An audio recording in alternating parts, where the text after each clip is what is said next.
जगन्नाथपुर नामक गांव था। यहाँ के सभी लोगों का व्यवहार बाकी लोगों से अलग था।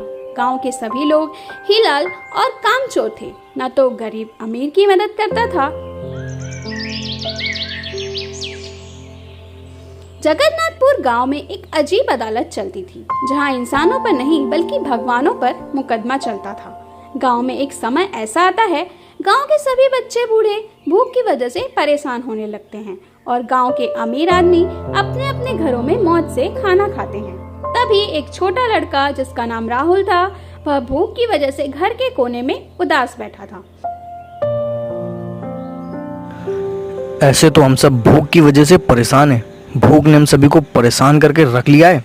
अगर हम सभी गांव की पंचायत में भूख के ऊपर मुकदमा कर दें और अगर हम लोग मुकदमा जीत गए तो भूख हम सभी के शरीर को छोड़कर चली जाएगी।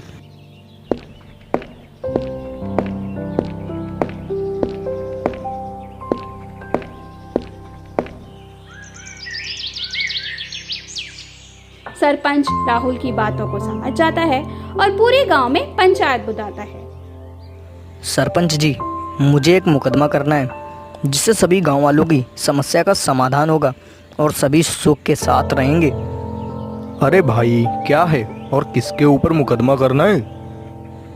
सरपंच जी, मुझे भूख के ऊपर मुकदमा करना है। हम सभी गांव वालों को ये भूख जैसे शैतान से छुटकारा चाहिए जो रोज रोज सभी के शरीर में आ जाती है। सरपंच राहुल की बातों को समझ जाता है और पूरे गांव में पंचायत बुलाता है। भूख को पकड़ो, यही हमारी बर्बादी की जड़ है। इस भूख को भरी पंचायत में सजा दी जाएगी। पंचायत में मौजूद सभी लोग तालियां बजाने लगे और खुश हो लिए। लेकिन अब सवाल खड़ा हो गया कि भूख को आखिर पकड़ा कैसे जाए। पूरे गांव का जो भी व्यक्ति भूख को पकड़कर पंचायत में लाएगा उसको इनाम में 100 अशरफियां मिलेंगी। सभी ने अपना अपना दिमाग लगाया, लेकिन किसी के पास भूख को पकड़ने की तरकीब न मिली कि तभी गांव वालों के बीच एक 12 साल का लड़का बाहर आया जिसका नाम था छोटू, लेकिन उसका दिमाग किसी ज्ञानी पुरुष से कम न था। सरपंच जी, इस बुद्धू की बातों में मत आना। ये सभी बच्चों को पागल बनाता रहता है। वैसे भी ये छोटा सा बच्चा है, भला क्या ही भूख को ढूंढ पाएगा। चुप रहो राहुल। वैसे भी पूरे गांव में किसी के पास भी भूख को पकड़ने का रास्ता नहीं है। शायद छोटू का चंचल दिमाग काम आ जाए। सरपंच जी, भूख दिखती नहीं है मगर लोगों को महसूस होती है। अगर उसे पकड़ना हो तो हम उसे अदालत में बुलाना होगा। अगर उसे पकड़ना हो तो हमें उसे अदालत में बुलाना होगा। अरे छोटू, लेकिन ये होगा कैसे? पूरे गांव में किसी को खाना मत दो, भूख खुद अपने आप आ जाएगी।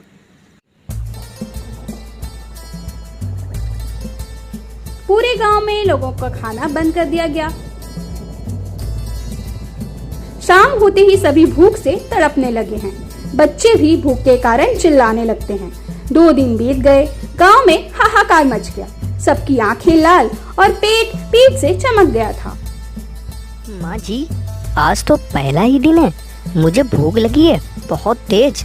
मुझे खाना खिलाओ, मैं बहुत तेज भूखा हूँ। कुछ तो खाने को दे दो। बेटा, कोई भी खाना नहीं मिलेगा। अभी कल भी भूखा ही रहना होगा। थोड़े दिनों की बात है, फिर उसके बाद हम लोग भूख से जीत जाएंगे। सभी शाम होते ही पंचायत पहुंच जाते हैं। शाम का वक्त था, सभी भूख की वजह से परेशान थे कि तभी तेज रोशनी के साथ एक परछाई उभरी। वह परछाई भूख थी, जो दुबली पतली एक औरत जैसी दिखाई थी। वह कोई रक्षा नहीं थी, कमजोर थी, मगर उसकी आंखों में आज थी जो वह आज थी भूख के ललक की। सरपंच जी, मैंने आपसे बोला था भूख आएगी। वो देखो, भूख आ गई। अब आप भूख से फैसला करो। तुमने मुझे बुलाया है, बोलो क्या हुआ? हाँ, मैंने तुझे बुलाया है। तू ही है जिसने इस गांव को तबाह किया है, बच्चों को रुलाया है, बूढ़ों को तोड़ दिया है। तूने रोज रोज इन गांव वालों को परेशान क्यों किया है? मैं कोई अपराधी नहीं हूँ। अपराधी तो आप और आपके गांव वाले, जो मुझे बुलाने पर मजबूर करते हैं। तुम पागल हो क्या? भला गांव वाले अपराधी कैसे हो सकते हैं? इसका सीधा सीधा तर्क दो मुझको। मैं अपराधी नहीं, मैं तो संकेत हूँ। जब अन्न नहीं होगा, मेहनत नहीं होगी। इंसान अपना अपना भोजन जमा करके रखेगा, एक दूसरे की मदद नहीं करेगा, तब तक मैं आऊं। सरपंच की अदालत उलझती चली जा रही थी, क्योंकि भूख की बातें भी सही थी और गांव वाले भी पंचायत से इंसाफ मांगने आए थे कि तभी छोटू उठा और पंचायत से बोला, सरपंच जी, सच कहूँ तो भूख हमारी सबसे बड़ी गुरु है। जब हमारा पेट भूखा होता है तब दिमाग तेज चलता है, तभी इंसान काम करता है। लेकिन जब समाज एक दूसरे को बांटना भूल जाए, अमीर छुपा ले और गरीब तरसे, तब भूख दानव बन जाती है, जिसकी वजह से इंसान एक दूसरे को मारने लगता है। सरपंच छोटू की बातों को सुनकर सोच में पड़ गया। तभी भूख सरपंच से बोली, सरपंच जी, छोटू सही बोल रहा है। मुझे दोष मत दो, मुझे समझो। मैं सभी के अच्छे जीवन के लिए हूँ। अगर आपके शरीर में भूख नहीं होगी तो आप इंसानों का जीवन का कोई अस्तित्व नहीं होगा। इसलिए भूख से हर एक इंसान को प्यार और ईमानदारी से जीतना है। भूख सही बोल रही है, इसमें भूख की कोई गलती नहीं है।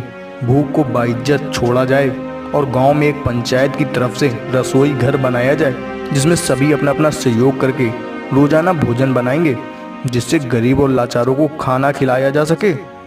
अदालत खत्म हो जाती है। वह कब दुबली नहीं बल्कि संतोष में मिली हुई दिखी। उसने कहा, अब जब तुमने मुझे समझ ही लिया है तो मैं कभी दानव बनकर नहीं लौटूंगी। भूख हवा में खुलकर चली गई और गांव में खुशहाली आ गई।